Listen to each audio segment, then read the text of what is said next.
This is no pleasure trip, nor is it a routine voyage. This is a battle. A battle for the ocean's prize. Hundreds of tons of king crabs and snow crabs lurking hundreds of meters below the surface. For the seasoned fishermen on this ship, the ocean is not only a benevolent mother who sustains them, but also a ferocious monster ready to strike anyone who is careless for even a second.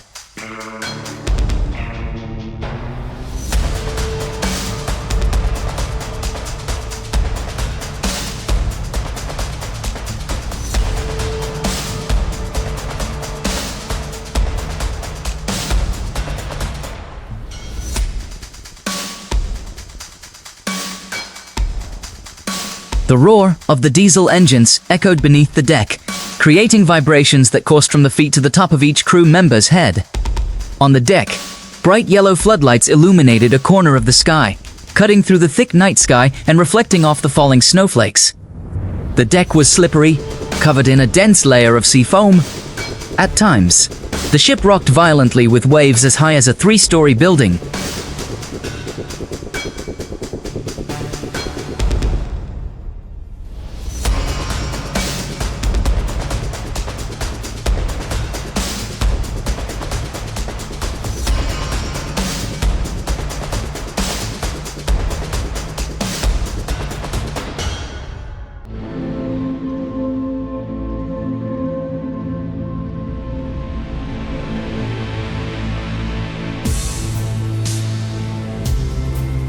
The objective of this expedition was clear yet formulaic: to fill the storage compartments with a record-breaking quantity, 100 tons of premium product.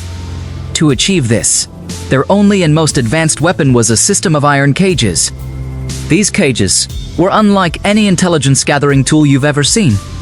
Each cage, roughly the size of a small car and weighing hundreds of kilograms, was reinforced with solid welded steel.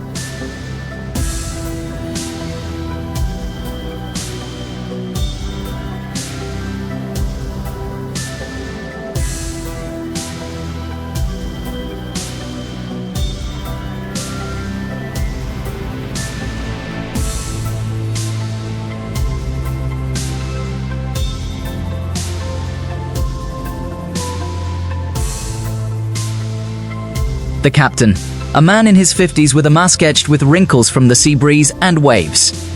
His skin darkened by salt spray, was intently focused on the radar and fish finder screens. Green dots, constantly flashing, displayed the seabed topography. Below, about 300 meters from the underwater equipment, lay a completely different world, a cold, sandy desert where swarms of crabs migrated with the ocean currents.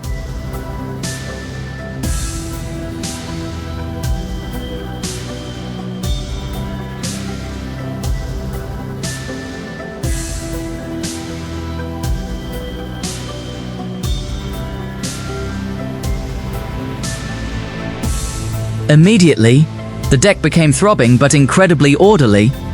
Each person had a task, as precise as a perfectly lubricated robot. The hook makers quickly hooked pieces of bait, usually frozen anchovies and chopped squid, into the center of the iron cages. The pungent smell of gunpowder mixed with the salty sea air created a distinct atmosphere of hunting. The bait had to be fresh enough, and the fish oil had to be plentiful enough to spray water in the cold water.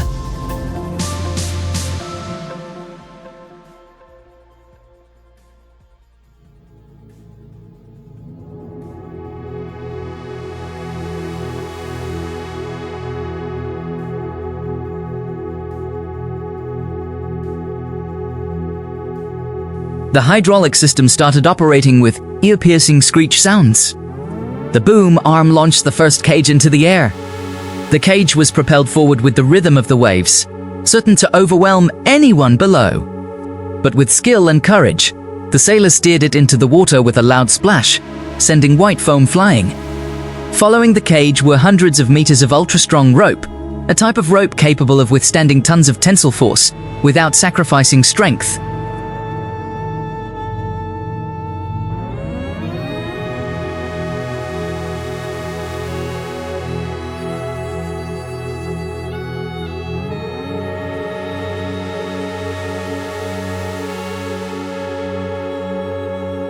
Upon reaching the seabed, the wait begins.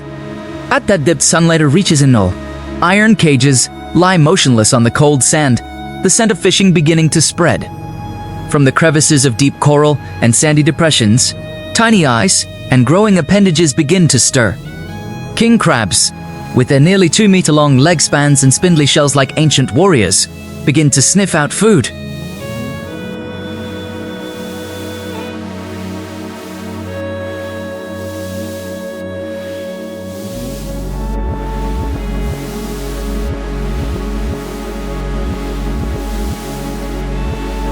While the tugboats performed their duties at the bottom of the sea, on deck, the sailors seized every moment to rest and eat. Their lunch was meager, usually just a small bowl or a strong cup of coffee to keep them warm. No one completely removed their thick protective suits. Take note in just a moment.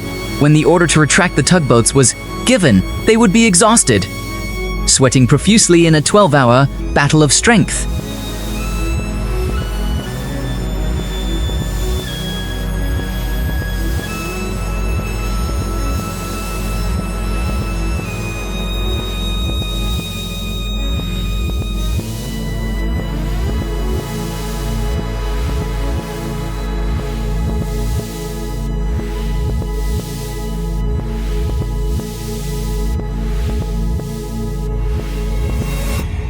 The time was ripe. The captain ordered the ship to return to the initial drop point. The hydraulic machinery, counteracting the timing of the retrieval process, started up. A metallic clang echoed as the shaft began to turn, winding the first meters of cable back from the deep seabed. The cable, taut like a guitar string, vibrated violently under immense pressure. This proved one thing: the cage below was not empty. It carried a tremendous amount of weight.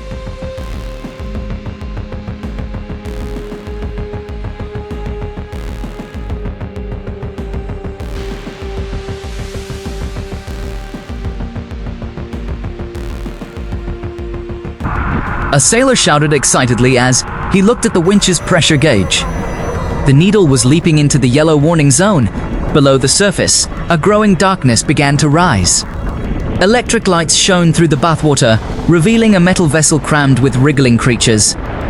There wasn't a single empty space.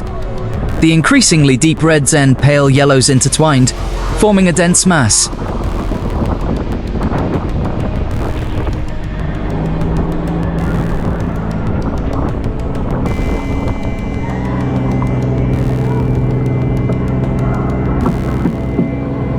As the tide rose, a torrent of seawater cascaded down from the iron gaps. The system needed to lift the cage, positioning it in the center of the deck. A sailor approached, grabbing the rope securing the bottom of the cage. Bang! The bottom door swung open, and a rain of crabs poured onto the deck. The crab shells slammed against the steel deck, sounding like hailstones falling on a tin roof. Hundreds of crabs, as if offered a feast of sweet, delicious treats, swarmed everywhere.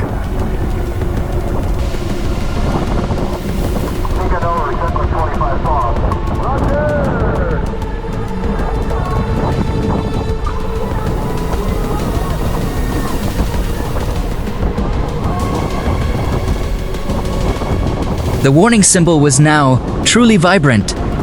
The platinum deck, sprayed with paint, had transformed into a dazzling, lively carpet of red-orange creatures, but no one had time to slow down. The sorting process had to be carried out immediately at lightning speed. According to fisheries regulations, female crabs and those that hadn't reached the standard size had to be released back into the sea to continue breeding. The sailors had to use bare hands or protective gear.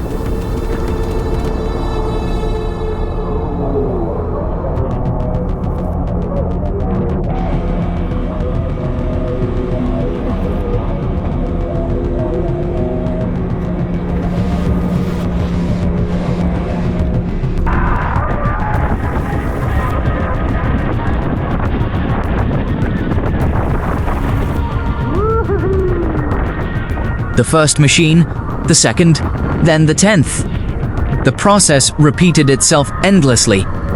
The deck was constantly being filled and then cleaned.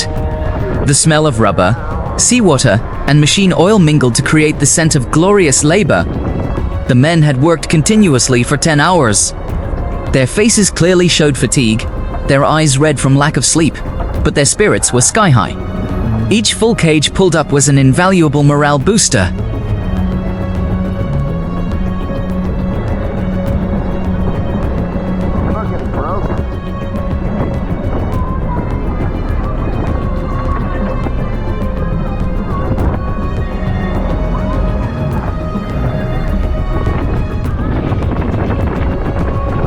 Deep in the ship's hold, a specialized refrigeration system operates at full capacity to keep the seafood alive and in optimal condition. The quality of the meat depends entirely on how it is preserved immediately after being caught. This includes carefully arranged layers of seafood submerged in circulating cold seawater to mimic their natural habitat. The accumulated stock in the hold increases hourly.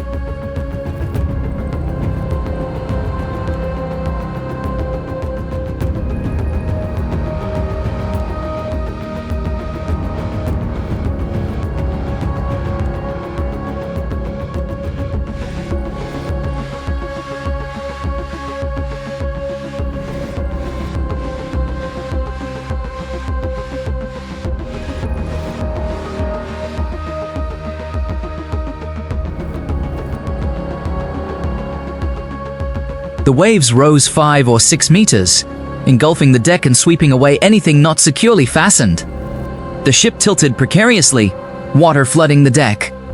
Pulling the cages became exponentially more dangerous as the heavy iron cages, weighing hundreds of kilograms, became makeshift flying maces suspended in the air with each rocking motion of the ship. A single misstep by the operator could result in fatalities or damage to the entire cable system.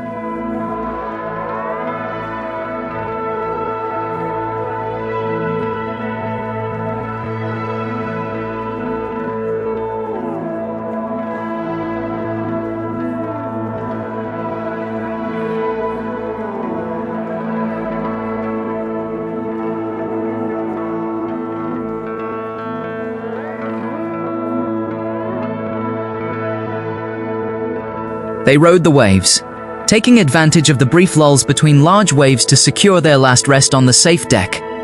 As the last iron cage was retrieved and the final annotations lowered into the hold, the dawn of a new day began to break on the distant horizon. The storm had passed, and the sea returned to its deceptive calm. The hold's load meter displayed a precise number, 100 attacks. A new record had been set.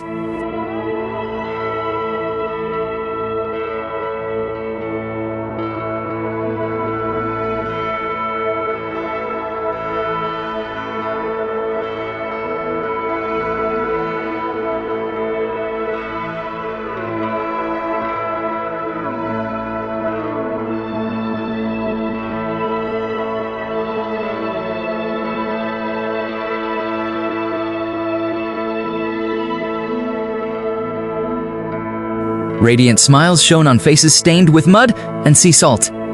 They had conquered the ocean, overcome fear, pain, and their own limitations. The ship turned toward land, carrying the successful fruits of days of hard work. Behind them, the deep ocean continued to roll, concealing its secrets and treasures, awaiting the next voyage of these legendary hunters.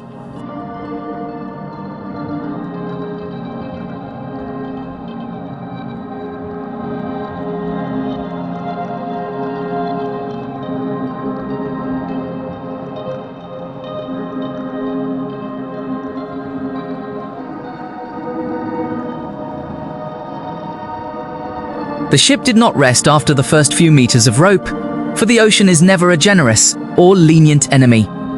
The alarm from the command cabin suddenly blared 3 long blasts.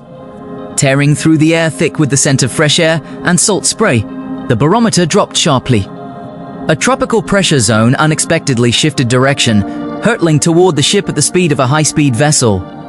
The wind began to change direction, sucking up eerie sounds through the antenna masts.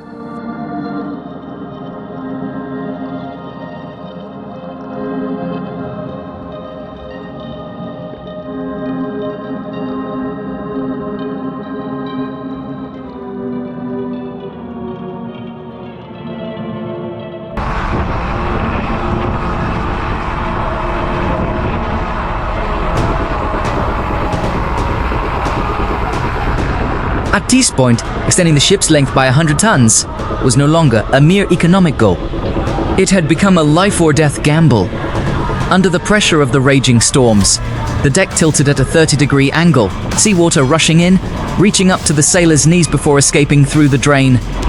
In the frenzied rocking, the heavy iron boxes, nearly half a ton each, on the deck began to shift. If a cage were to move slowly and automatically,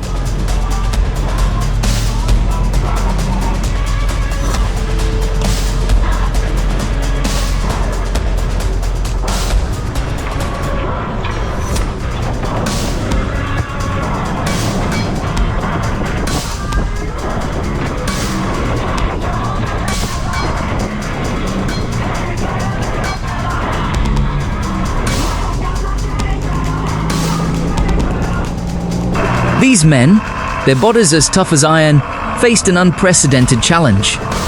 They had to balance on the slippery deck of the ship while using wrist-thick ropes to restrain the rebellious steel. Monsters, sweat mixed with the salty seawater, stinging their eyes, but no one blinked. Their hands, protected by specialized rubber straps, were bleeding and numb from the intense cold.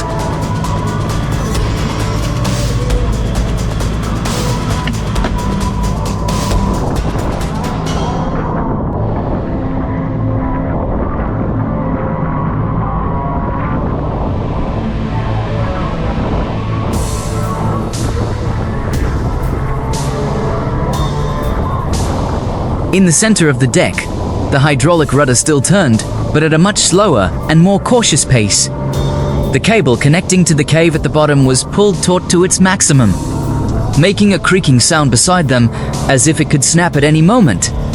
If fighting broke out, not only would the lantern, worth a fortune, and tons of other precious items disappear, but the cable snapping back would be as deadly as a deadly blade.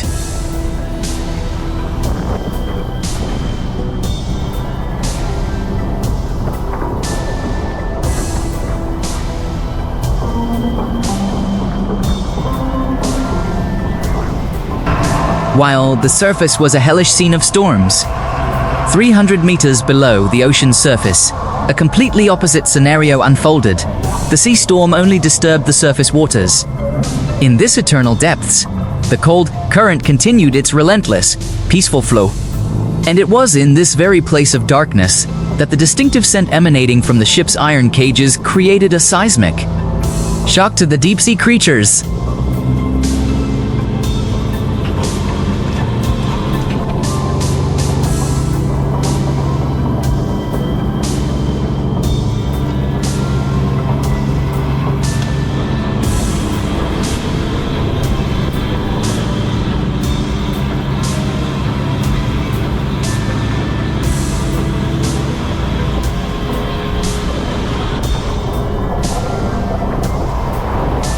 Tens of thousands of king crabs and snow crabs, after months hidden deep in rocky crevices, have now gathered here.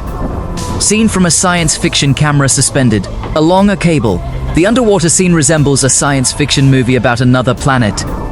A necessary army, with long, gangly legs and menacing, spindly shells, moves swiftly across the sand.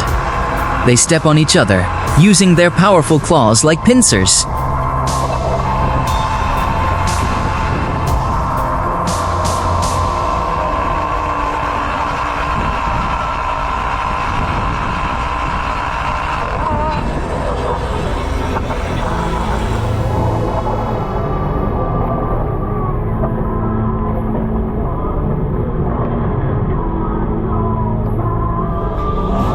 The smell of frozen herring, mingled with fish oil, was irresistibly alluring.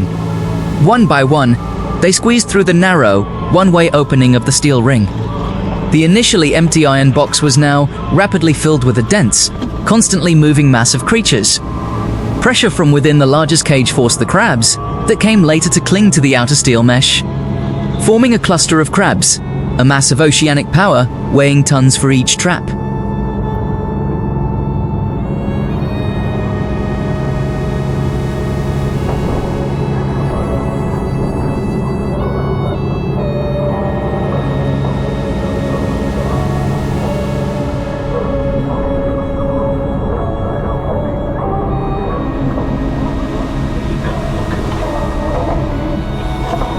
This massive amount of seabed energy is generating a powerful acceleration for the ship above. The hydraulic winches are smoking from being overworked trying to pull this energy away from the suction of the seabed and the water currents. The captain must constantly adjust the propeller, keeping the ship securely in a fixed position to prevent the cables from being pulled or snagged on the rocks. This is no longer ordinary fishing work.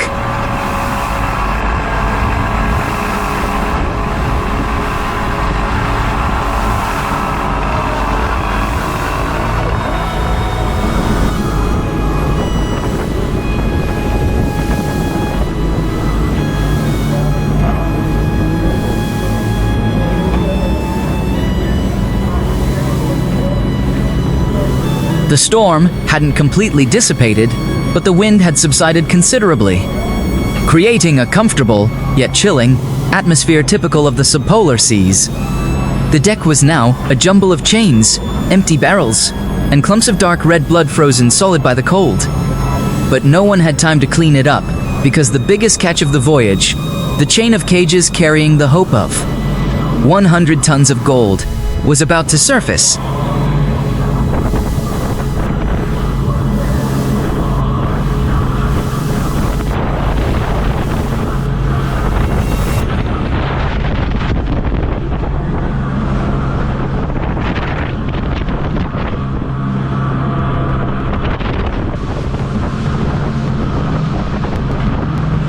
The vibrant orange-red claws of the crabs gleamed in the dawn light, creating a magnificent and intensely stimulating spectacle.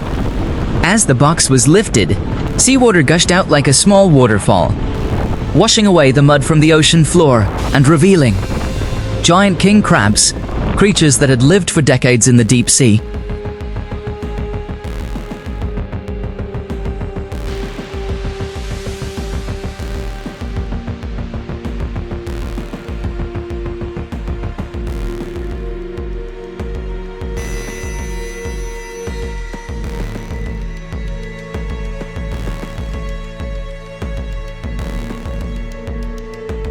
The shell landed safely on the deck with a dull thud. As soon as the bottom latch was secured, a heavier load of money was transferred to the deck. The sound of the crab shells clattering and the wriggling of thousands of spindly legs created a crisp, rustling sound, the most soothing music for the ears of seafarers. The spacious deck had now been transformed into a pool large enough to fit the knees of the sailors.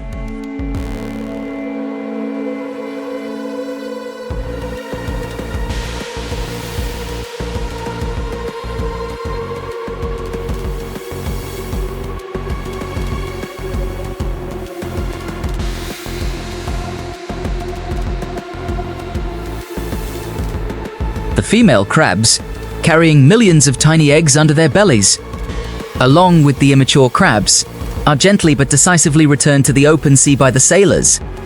This is an unwritten rule of the sea, a minimum religion that humans have for the ocean to ensure that this resource will never run out. The ship's hold has now become a bustling underground world. A system of machines continuously pumps fresh seawater from a depth of meters.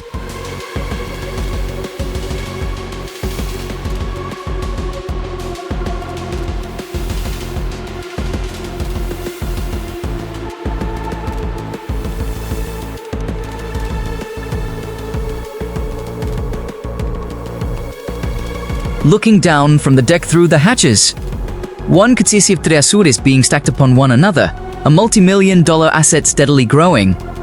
However, the joy was short-lived as a new challenge arose. The time limit for preserving the question had expired, and the ship's fuel was running low after hours of intense work in a short period.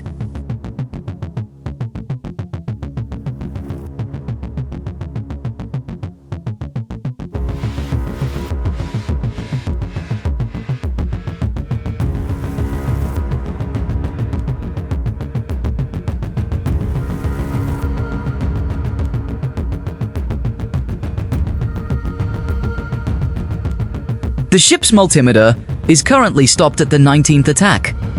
They are just 8 tons short of reaching the historic milestone, 100 tons in a single voyage. A figure many other fishing vessels can only dream of achieving after an entire season.